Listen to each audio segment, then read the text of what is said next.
Entre la norme et le bon sens, où se place l'accessibilité?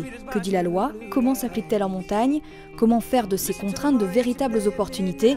Ce mois-ci, l'émission Enjeu s'intéresse à ce que les professionnels appellent la convénience, avec 2 membres du cluster. L'agence Osmose, spécialisée dans le tourisme et les activités de loisirs adaptées et accessibles à tous, et LHM, un cabinet d'études et de conseils en marketing spécialisé en intelligence consommateur et en marketing expérientiel. L'accessibilité, une fois de plus, dans le monde professionnel, on a même appelé ça convénience, c'est un mot qui vient de l'anglais. On peut dire très simplement que c'est l'absence de contraintes pendant le séjour. Un vacancier, à partir du moment où il quitte son domicile jusqu'au moment où il y retourne, il va vivre une succession de situations, idéalement de plaisir, parce que c'est pour ça qu'il part en vacances, et parfois, entre ces situations, il y a des petites contraintes. Il faut voyager, il faut comprendre l'offre, il faut aller d'un endroit à l'autre, il faut comprendre comment les choses fonctionnent. Et donc, la convénience, on va dire que c'est l'absence de ces contraintes. Alors, elles se comprennent à 2 niveaux. Il y a l'accessibilité physique, les distances, le temps, les embouteillages, les queues, etc., les escaliers à franchir, etc. Et puis il y a aussi, on va dire, une accessibilité cognitive, c'est-à-dire est-ce que je comprends comment ça fonctionne, est-ce que je sais où les choses se situent. Chaque obstacle, quand il faut attendre, quand il faut faire la queue, quand on ne comprend pas comment ça fonctionne, donne une frustration et va donc réduire la valeur du séjour. Justement, l'attente principale d'un vacancier lorsqu'il vient au sport d'hiver, c'est de venir dans une espèce de bulle, hors réalité, hors contrainte. Donc il faut réduire toutes ces contraintes. L'offre française et le nombre de gens qui viennent en vacances au sport d'hiver en France est extrêmement important. On peut dire qu'il y a environ 11 millions de séjours qui sont produits chaque année dans les stations françaises.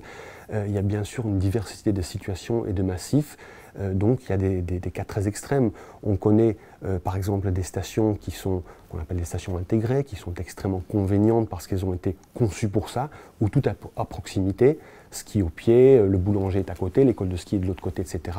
Et puis il y a d'autres stations où c'est l'inverse, des stations qui n'ont pas été conçues au départ comme stations de ski, qui sont très charmantes, qui sont les fameuses stations village, mais où très souvent il y a des contraintes d'accès aux pistes parce que quand on est dans un chalet un peu isolé dans la nature, eh bien, il faut très vite prendre la voiture ou une navette pour aller dans le village ou sur les pistes. Il y a une vraie prise de conscience des acteurs d'accompagner de plus en plus le client sur ce qu'on appelle le parcours, c'est-à-dire cette succession de situations qu'il va vivre tout au long de son séjour, d'abord par le physique, ce qui se voit, les navettes, les horaires, etc., les remontées mécaniques qui sont déjà depuis longtemps, les investissements portent depuis longtemps sur des appareils qui sont très fluides, avec des 6 places débrayables qui vont très vite, etc., etc.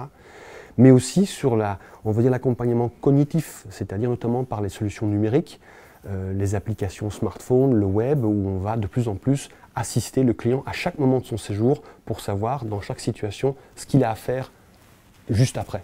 Quelle navette, quelle animation il y a, à quel moment, comment ça s'organise, etc. Globalement, sur une saison, dans l'ensemble des stations françaises, on avait parlé de 11 millions de séjours environ produites, il y a environ, on va dire 800 000 personnes à 1 million qui viennent en train, et il y en a peut-être, c'est une estimation, 700 000 à 800 000 qui viennent en avion. Are you with me? Are you with me?